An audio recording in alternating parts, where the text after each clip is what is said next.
നമസ്കാരം. കേരളത്തെ അക്ഷരാർത്ഥത്തിൽ ഞെട്ടിച്ച ഒരു ഹർത്താലായിരുന്നു ഇന്നലെ സംഭവിച്ചത്. ഇത്രയും വലിയൊരു ഹർത്താൽ ആരും പ്രതീക്ഷിക്കാതിരുന്നത് കൊണ്ട് തന്നെ വേണ്ടത്ര തയ്യാറെടുപ്പുകൾ സർക്കാരോ പോലീസോ നടത്തിയില്ല. അപ്രതീക്ഷിതമായി സംസ്ഥാന വ്യാപകമായി ദളിത് സംഘടനകളും അതിൻ്റെ നേതാക്കളും പ്രവർത്തകരും തെരുവിലിറങ്ങി വാഹനങ്ങൾ തടഞ്ഞതോടെ ഹർത്താൽ അക്രമാസക്തമായി. കടകൾ നിർബന്ധമായി അടപ്പിച്ചു, ബസ്സുകൾ തടഞ്ഞു.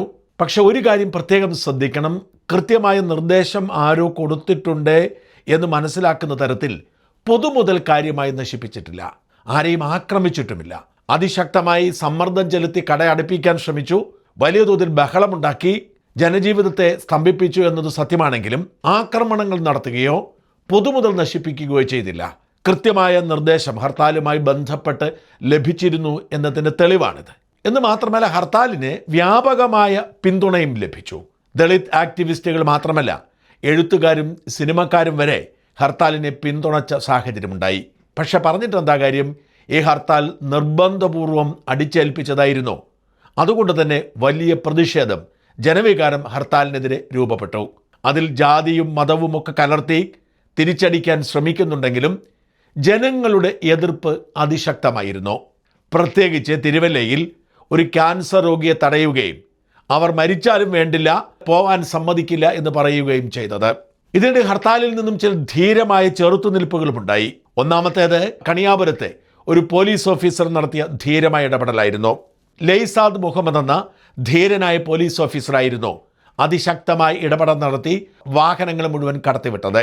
അതിന് തടയിടാൻ ശ്രമിച്ചവരെ അപ്പോൾ തന്നെ അറസ്റ്റ് ചെയ്തു കൊണ്ടുപോവുകയും ചെയ്തു. വലിയ കയ്യടിയാണ് ലൈസാദ് മുഹമ്മദ് എന്ന പോലീസ് ഓഫീസർക്ക് സോഷ്യൽ മീഡിയയിൽ ലഭിച്ചത്.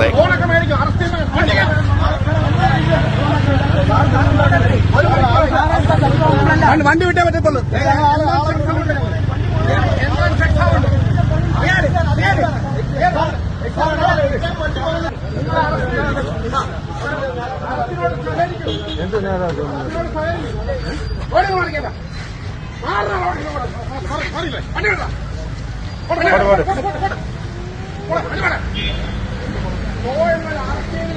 അതല്ലേ നിയമം. നിങ്ങളെ ജനാധിപത്യ ഹർത്താൽ നടത്തി 1 മണിക്കൂർ വണ്ടി കളഞ്ഞു.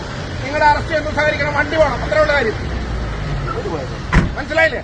അതുപോലെ തന്നെ ഒരു ചെറുപ്പക്കാരൻ ഒറ്റയ്ക്ക് നിങ്ങൾ ഹർത്താൽ നടത്തിക്കോളൂ, പക്ഷെ ബൈക്ക് പോലും തടയാൻ നിങ്ങൾ വാഹനം ഉപയോഗിക്കുന്നത് ശരിയല്ല എന്ന് പറഞ്ഞ് രംഗത്തിറങ്ങി. ബൈക്കിൽ വന്ന് വാഹനങ്ങൾ തടയുന്ന അവസ്ഥ ഒന്ന് ആലോചിച്ച് നോക്കൂ. ആ ചെറുപ്പക്കാരനും വലിയ സ്വീകരണം ലഭിച്ചു. നമ്മളെ പിള്ളേർ വെച്ചാൽ നമ്മളെ കാണിക്കുന്നില്ല. താന് നിങ്ങളടുത്ത് പോണത്, താന് നിങ്ങളടുത്ത് പോണത്, താന് ഏത് വണ്ടി ഉണ്ടാക്കണോ? ഒരു വണ്ടി ഉണ്ടാക്കണത്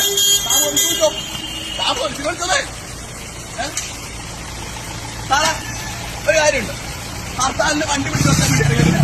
അങ്ങനെയാണെങ്കിൽ വണ്ടി ഇറക്കി നടന്നു പോയിട്ട് നടന്നു പറഞ്ഞിട്ട് ഇറക്കിയിട്ട് വണ്ടി പിടിച്ചു കൊടുക്കും.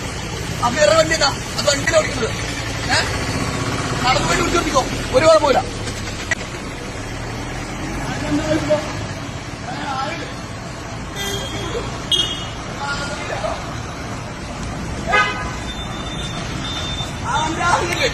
എന്നിട്ട് അവനുണ്ടാക്കിയാൽ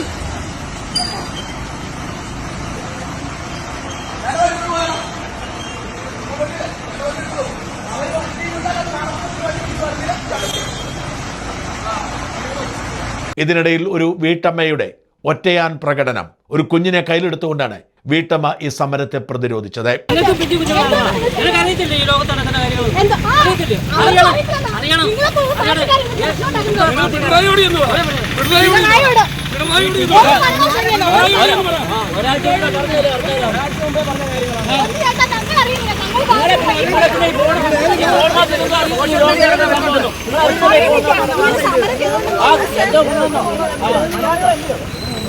നാളെ എന്റെ ജീവൻ ഇല്ലാതാവുന്നത് എനിക്ക് ഉറപ്പ്.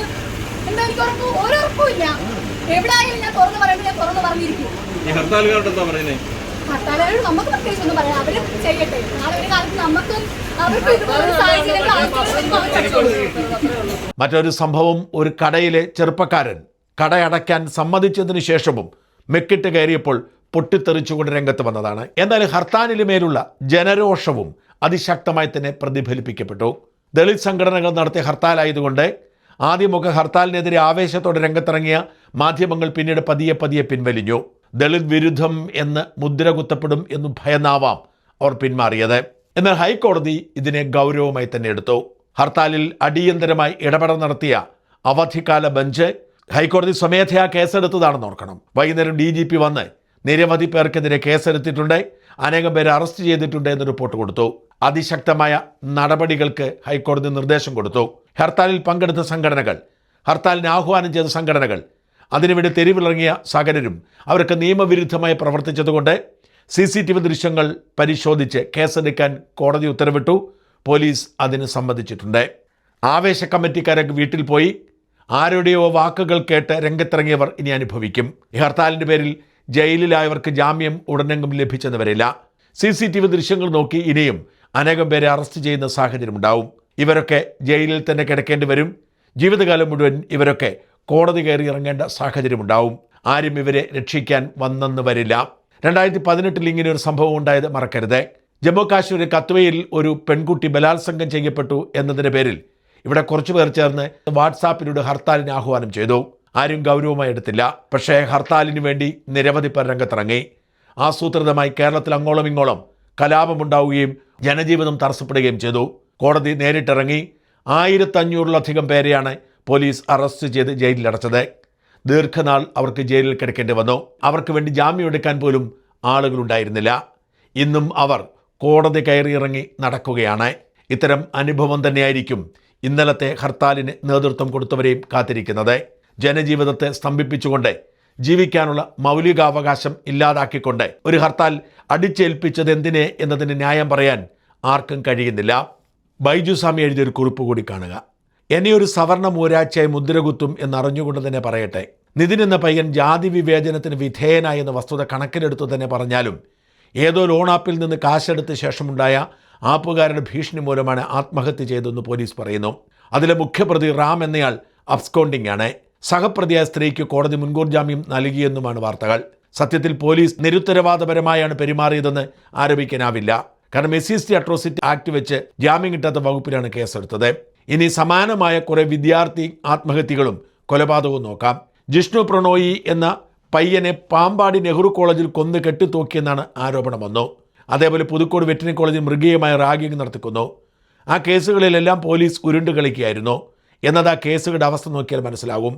പക്ഷേ ആ കേസുകളിൽ ഒന്നും ഇന്നുണ്ടായ ഹർത്താൽ പോലെ വ്യാപകമായി വഴിതടയൽ ഒന്നുമില്ലായിരുന്നു. ഇന്ന് ഹർത്താൽ നടത്തിപ്പുകാരിൽ ഒരാളുടെ മനുഷ്യത്വഹീനമായ ഒരു ഡയലോഗ് കേട്ടു. ക്യാൻസർ രോഗി ആശുപത്രിയിൽ പോകുന്നത് തടഞ്ഞിട്ട് ദാർഷ്ട്യത്തോടെ പറയുന്നു, നിനക്ക് ക്യാൻസർ ചികിത്സ വേണമെങ്കിൽ ഒരാഴ്ച മുൻപ് ആശുപത്രിയിൽ പോകണമായിരുന്നു. ഇന്ന് ഹർത്താലാണ്, ഞങ്ങൾ സമ്മതിക്കില്ല. അതായത് രോഗിയെന്നോ ഗുരുതരമായ അസുഖത്തിന് ചികിത്സിക്കുന്ന ആളെന്നോ ഒന്നും മൈൻഡ് ചെയ്യില്ല എന്ന്. ഹർത്താൽ നിരോധനം മറികടന്നുകൊണ്ട് ഹൈക്കോടതി സുവോമോട്ടോ കേസെടുത്ത കാര്യം ചോദിക്കുമ്പോൾ സണ്ണി M കവിക്കാട് ചോദിക്കുന്നു, ഈ ഹർത്താൽ ഒരാവശ്യമായിരുന്നു, കേസ് വരട്ടെ അപ്പോൾ ആലോചിക്കാമെന്ന്. അതായത് കോടതിയും ഭരണഘടനയും ഉറപ്പു നൽകുന്ന സഞ്ചാര സ്വാതന്ത്ര്യമൊക്കെ ഏതൊക്കെ ദിവസങ്ങളിൽ ബാധകമെന്ന് അവർ തീരുമാനിക്കുമെന്ന്. ആരെന്ത് കാര്യത്തിന് നടത്തിയാലും ഹർത്താലിന് വലിയ ബുദ്ധിമുട്ട് അനുഭവിക്കുന്നവരിൽ ദളിതരും ബ്രാഹ്മണരും മുസ്ലിമും ക്രിസ്ത്യാനിയും എല്ലാം ഉണ്ടാകും.